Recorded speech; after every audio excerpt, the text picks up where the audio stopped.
Assalamu alaikum everyone, this is Saba Asad. Welcome to Tutor at Home. Today we are going to discuss challenges to interpersonal communication competence.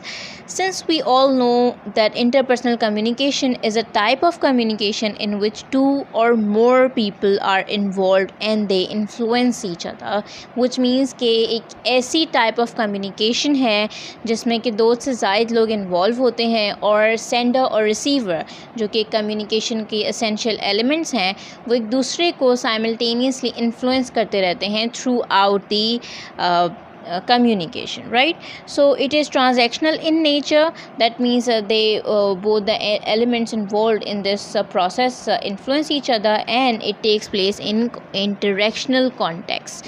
It is interactional in nature. इसका मतलब ये है कि जो participants हैं वो अलग अलग टाइम पे इंटरेक्ट करते हैं और सब के सब पार्टिसिपेट करते हैं इस पूरे कम्युनिकेशन के प्रोसेस में. Now the thing is that sometimes interpersonal communication merely expresses our feelings, and the other times it communicates a message about something we intend to do. इसका क्या मतलब है? So basically मुझे गुस्सा आया और मैंने चीख कर, चिल्ला कर या किसी को डांट कर या फिर कुछ सख्त अल्फाज़ों का यूज़ करके मैंने अपने गुस्से को एक्सप्रेस कर दिया. सो उस इंटरपर्सनल कम्युनिकेशन में, उस कम्युनिकेशन का जो पूरा एक्ट हुआ उसमें merely my feelings were expressed, right. यहाँ पर सिर्फ मेरी फीलिंग्स का एक्सप्रेशन हुआ जिसमें मैंने गुस्सा करके उस बात को एक्सप्रेस कर दिया. However, in the second scenario मैंने एक मीटिंग कॉल की और उसमें डिस्कशन में मैंने बिना किसी को पॉइंट आउट किए कुछ problems of the department discuss की, एम्प्लॉयज़ के साथ क्या प्रॉब्लम है और उसके कॉन्सिक्वेंसेस क्या हैं, वो तमाम तर चीज़ें डिस्कस की. और अब जो आगे उन लोगों को, उन तमाम तर एम्प्लॉयज़ को कुछ स्टेप्स लेने हैं ताकि मिस्टेक्स को रेक्टिफाई किया जा सके, एड्रेस किया तमाम तर चीज़ों को, तो एक मीटिंग के थ्रू ये प्रॉपर वर्ड्स का यूज़ करते हुए. तो यहाँ पर मेरी it was not expressing my feelings but rather they were fulfilling an objective which was that to make everyone understand his और her mistakes and help them perform better. ठीक है, तो यहाँ पर एक गोल था, एक ऑब्जेक्टिव था मेरी उस कम्युनिकेशन का कि मैं तमाम तर लोगों को उनके काम में जो वो मिस्टेक्स कर रहे हैं वो सारी की सारी मिस्टेक्स बता सकूँ और साथ साथ उनको उनकी रेमेडीज़ भी दे सकूँ, उनको रेक्टिफाई करने के लिए कुछ स्टेप्स दे सकूँ जिनको फॉलो करके वो बेहतर परफॉर्मेंस लेकर आ सकते हैं. ठीक है, तो यहाँ पर दो टाइप ऑफ आपको एक मोटिवेशंस मिलती हैं जिसमें कि पहली में हमने देखा कि हम एक्सप्रेशन हमारी जो इंटरपर्सनल कम्युनिकेशन थी वो सिर्फ़ और सिर्फ हमारी फीलिंग्स को एक्सप्रेस कर रही थी, एंड सेकेंड वन वाज जिसमें कि हमारा एक गोल को हम मीट कर रहे थे. सो challenges to interpersonal communication involve basically more than three type of communication challenges, लेकिन हम basically यहाँ पर 3 तरह के challenges को focus करेंगे. Interpersonal communication becomes incompetent due to challenges involved in managing the motivations involved in interpersonal communication.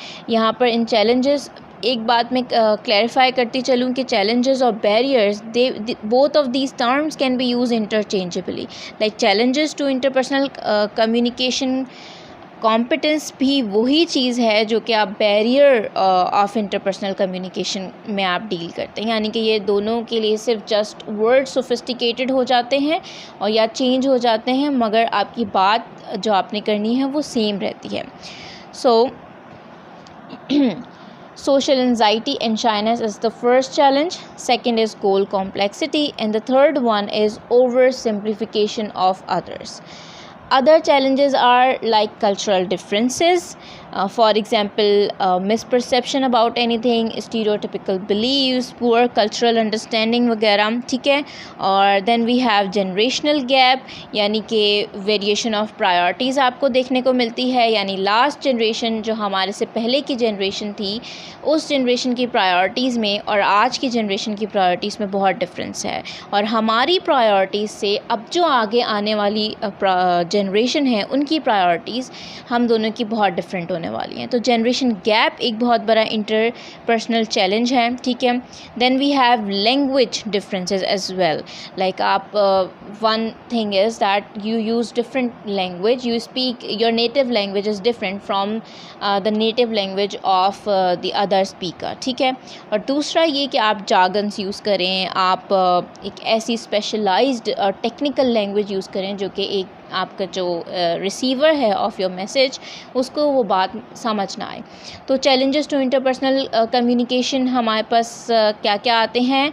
Number 1 is social anxiety and shyness, number 2 is goal complexity, third one is over simplification of self and other, fourth is cultural differences, fifth one is generational gap, and the last one is language differences.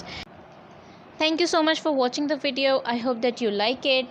My Insta handle is sabaasad00, or don't forget to subscribe my channel and like the video.